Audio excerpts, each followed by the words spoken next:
Star hospital సుఖీభవకు తిరిగి స్వాగతం. అమ్మ గర్భంలో ఉన్నప్పుడు చాలా మంది శిశువులు ఉమ్మనీరు తాగేస్తూ ఉంటారు.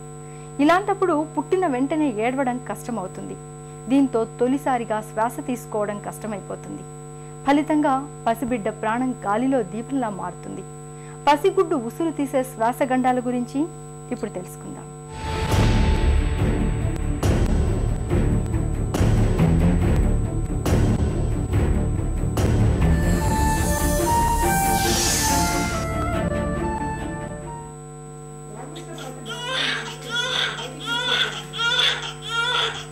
పురిట్లో పసిబిడ్డ పెట్టే మొట్టమొదటి ఏడుపు కేక తల్లిదండ్రులు అప్పటిదాకా ఒడిసి పట్టుకున్న ప్రాణాలను తట్టిలేపే సంజీవని లాంటిది. నిజమే, పుట్టగానే కెవ్వుమని లంఘించుకునే ఏడుపు ద్వారా బిడ్డలో ఊపిరితిత్తులు పనిచేయడం ప్రారంభిస్తాయి. తద్వారా ప్రాణవాయువు శరీరంలోని అన్ని అవయవాలకు అంది బిడ్డ సజీవ యంత్రంగా పనిచేయడం మొదలవుతుంది. పుట్టిన తరువాత బిడ్డ ఏడవకపోయినా, ఒకవేళ ఆలస్యమైనా అది బిడ్డ ఆరోగ్యంపై తీవ్ర ప్రభావాన్ని చూపిస్తుంది. అందుకే పుట్టిన వెంటనే బిడ్డ శ్వాస తీసుకునే విధంగా తగిన అన్ని చర్యలు తీసుకోవాలని డాక్టర్లు చెబుతారు.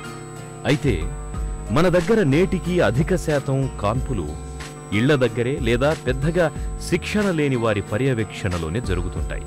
కాబట్టి ఈ సమయంలో బిడ్డను శ్వాస తీసుకునేలా చేయించాలని చెప్పి తలకిందులుగా వేలాడదీయడం, వీపు మీద కొట్టడం లాంటి పనులు చేస్తుంటారు.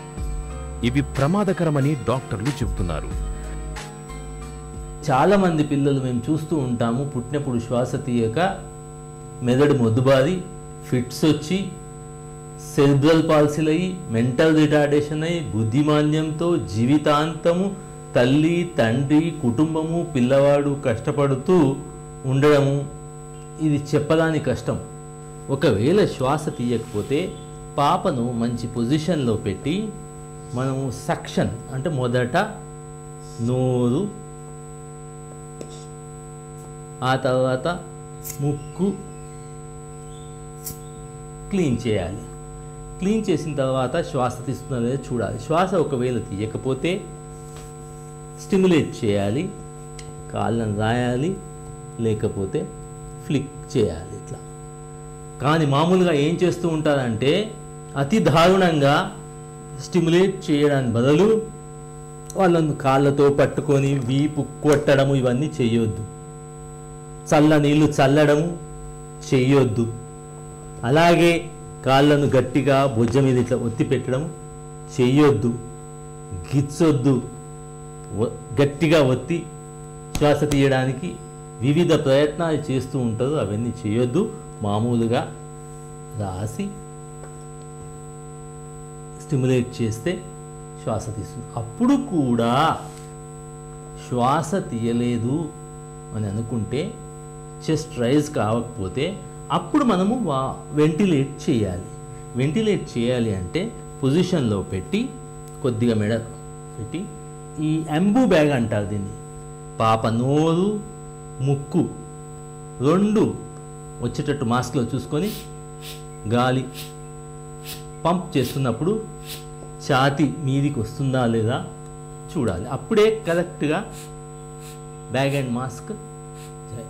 ఏదేట్లా చేయాలి అంటే బ్రీత్ 2-3, బ్రీత్ 2-3, బ్రీత్ 2-3, బ్రీత్ 2-3 అంటే నిమిషానికి ఒక 40 నుంచి 50-60 దాకా శ్వాస ప్రక్రియ చేసేటట్టు చూడాలి.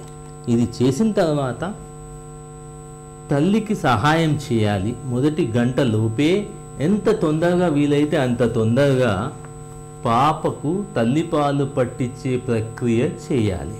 కాన్పు తర్వాత పసిబిడ్డను శుభ్రం చేయడంలో చాలా మెలకువలే పాటించాల్సి ఉంటుంది. పుట్టిన బిడ్డను అలాగే ఎత్తి పట్టుకుని ఏదో ఒక గుడ్డతో తుడిచి ఆపై చన్నీళ్లతో గాని లేదా వేడినీళ్లతో గాని స్నానం చేయిస్తూ ఉంటారు. ఇలా చేయడం సరికాదంటారు డాక్టర్లు. శుభ్రత లోపించడం మూలంగా పసిబిడ్డకు వచ్చి పడే ఇన్ఫెక్షన్ల ముప్పు గురించి ఒక చిన్న విరామం తర్వాత చూద్దాం.